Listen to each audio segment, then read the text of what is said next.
Hello guys, wonder good morning. Laws to conserve corals. आज हम coral को कैसे कंजर्व करते हैं, आज हम उसके बारे में डिटेल स्टडी करने जा रहे हैं, जो कि काफ़ी कंसर्निंग टॉपिक है ये कि कोरल्स को बचाना बहुत ही ज़्यादा इम्पॉर्टेंट है। क्योंकि मैरीन इकोसिस्टम अगर डिस्टर्ब होता है तो हमारा पूरा एनवायरनमेंट का एक फ्रेगमेंट डिस्टर्ब होता है। बिकॉज मैरीन इकोसिस्टम एक ब्रॉड इकोसिस्टम होता है, जैसा कि आपको पता है ये बहुत ही लार्ज एरिया में कवर किया जाता है। इसलिए हमने ऑस्ट्रेलिया का कोरल रीफ देखा था, वो वर्ल्ड का लार्जेस्ट कोरल रीफ है। अगर वहाँ पे डिस्ट्रक्शन हो रहा है due to human and nature की वजह से, एक्टिविटीज़ की वजह से, कंस्ट्रक्शन की वजह से, तो उसे कंजर्व करना भी हमारी रिस्पॉन्सिबिलिटी है। तो फिर आप पहले इसे स्टडी करिए कि कैसे कैसे लॉज हैं, डिफरेंट टाइप ऑफ लॉज हैं जो कि इतना कंसर्न करते हैं कि हम कोरल्स को कंजर्व करें। क्योंकि हमारे अंदर ये पोटेंशियल है कि हम किसी भी चीज़ को कैसे रेगुलेट करें। क्योंकि अगर किसी भी चीज़ का हम यूज़ कर रहे हैं, उसका बहुत ही ज़्यादा एक्सप्लोटेशन कर रहे हैं, तब आने वाली जनरेशन के लिए वो चीज़ जो आज हम रिसोर्सेज यूज़ कर रहे हैं वो रिसोर्सेज उनको अवेलेबल नहीं होगा। सो इसीलिए हमारा पूरा वर्ल्ड सस्टेनेबल डेवलपमेंट की ओर ज़्यादा से ज़्यादा कंसर्न कर रहा है।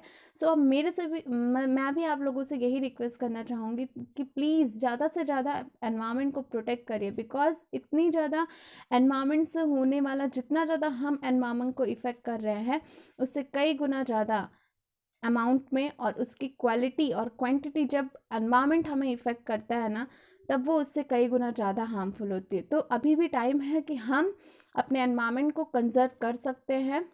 अलग अलग मीन है जिसमें हम अपना रोल प्ले कर सकते हैं। सो आइए देखते हैं क्या क्या लॉज हैं और कैसे इन्हें हम कंजर्व कर सकते हैं। ठीक है, तो पहला है, देखिए ईपीए। ईपीए क्या है? EPA protect coral reef bye implementing clean water act. EPA ने क्या किया? क्लीन वाटर एक्ट प्रोग्राम चलाया, जिसने प्रोटेक्ट किया वाटर क्वालिटी को वाटर शेड्स में and coastal zone of coral reef area का जो कोस्टल जोन है वहाँ पे वाटर की जो क्वालिटी है, वाटर की जो फ्रेशनेस है, उसे क्या किया? मेज़र किया। ठीक है, मतलब उसको उन्होंने मेंटेन किया। EPA also supports efforts to monitor and assess the condition of US coral reef. मतलब कि ईपीए ने सपोर्ट किया और एफर्ट किया कि वो मॉनिटर कर सके यूएस की कंडीशन पे, कोरल रीफ पे, and conducts research into the causes of coral reef distortion के जो कॉजेज हैं जिससे वो ख़त्म हो रहे कोरल रीफ्स, उनकी स्टडी कर सके कि what are the factors which is responsible for the depletion of the corals in a large or huge amount in this marine ecosystem or any ocean ecosystem. Okay, तो EPA ने इस पे क्या किया? वाटर की क्लीननेस पे ध्यान दिया। क्योंकि अगर वाटर की क्लीननेस नहीं होती है, बीओडी बायोलॉजिकल ऑक्सीजन डिमांड जो होती है वो अगर इंक्रीज करने लगती है, तो क्या होता है कि एक स्पीसीज, पर्टिकुलर एक स्पीसीज उस एरिया में डोमिनेट करती है, वहाँ के ऑक्सीजन को अडॉप्ट ले करके अपनी स्पीसीज में ब्रीडिंग करते हुए बहुत ही ज़्यादा स्पीसीज रिचनेस हो जाती है वहाँ पे उस पर्टिकुलर स्पीसीज की, और फिर वहाँ पे हो जाता है वाटर ब्लूमिंग जैसी कंडीशन। और वहाँ पे जो डिज़ोल्व ऑक्सीजन होती है फ्लोरा एंड फना के लिए, जो मरीन इकोसिस्टम और फ्रेश इकोसिस्टम में होते हैं, तो उनकी डेथ होने लगती है। तो क्लीन वाटर होना बहुत ज़रूरी है। क्योंकि आजकल हम देखते हैं इतना ज़्यादा इंडस्ट्रियल इफ्लुएंस होता है जो कि जाके हमारे वाटर इकोसिस्टम में मिक्स होता है, वहाँ पे बीओडी लेवल जो होता है बहुत बढ़ जाता है, जिससे होता क्या है कि जो ऑक्सीजन लेवल होता है वाटर का वो काफ़ी ज़्यादा डिप्लीट करने लगता है, जो डिज़ोल्व टाइप ऑफ ऑक्सीजन होती है, जिसको एक्वाटिक प्लांट्स और एनिमल्स अडॉप्ट करते हैं अपने सर्वाइवलिटी के लिए। ठीक है, अब देखते हैं the present status of reef building coral. 1% of the 868 reef building coral species that have been studied in critically endangered, study किया गया उन्हें। इंडेंजर्ड जो मतलब ख़त्म होने के कगार पे हैं। 3% of these species are endangered, 23% are vulnerable हैं उसमें से, ठीक है, जो आने वाले समय में खतरे पे होंगे, एंड 20% आर नियर थ्रेटेंड, जो धीरे धीरे एक्सटिंक्ट के कगार पे बढ़ती जा रही हैं। अकॉर्डिंग टू साइंटिस्ट ने बताया, staghorn coral are at the greatest risk of extinction. जो स्टैगहॉर्न कॉरल्स हैं वो सबसे ज़्यादा क्या है, रिस्क ऑफ एक्सटिंक्शन, ख़त्म होने के पूरे कगार पे है।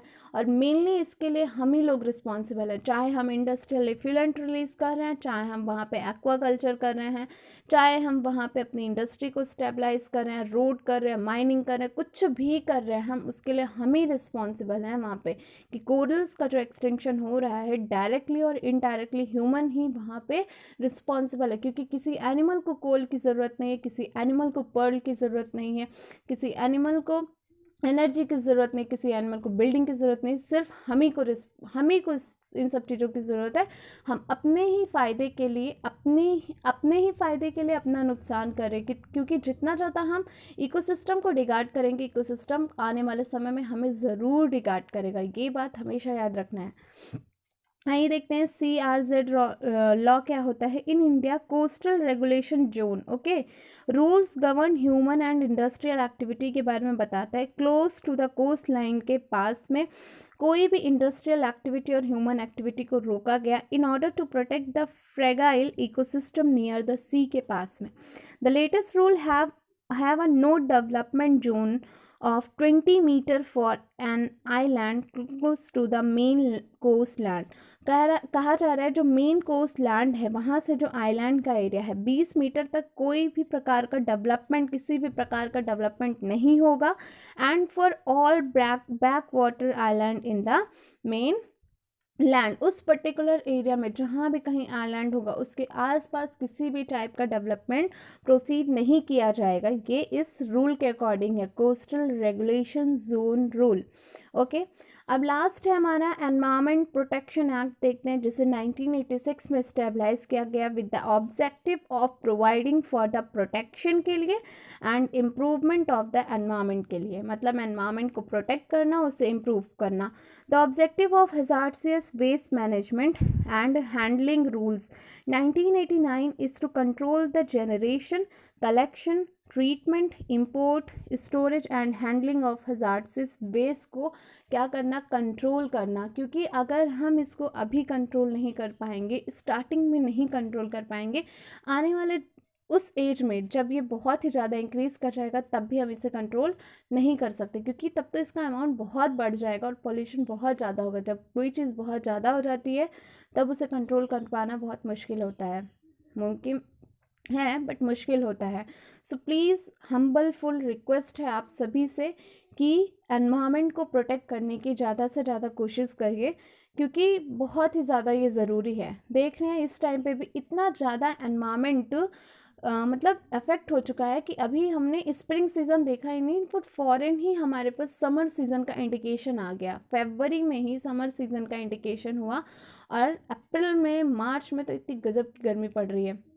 तो ये सब एनवायरनमेंट का ही इफ़ेक्ट है। जितना ज़्यादा डिफॉरेस्टेशन हो रहा है, सॉइल इरोजन हो रहा है, विंड इरोजन हो रहा है, इसमें कहीं ना कहीं हम ही लोग इसमें सबसे ज़्यादा रिस्पॉन्सिबल हैं। So please maintain environment and conserve environment.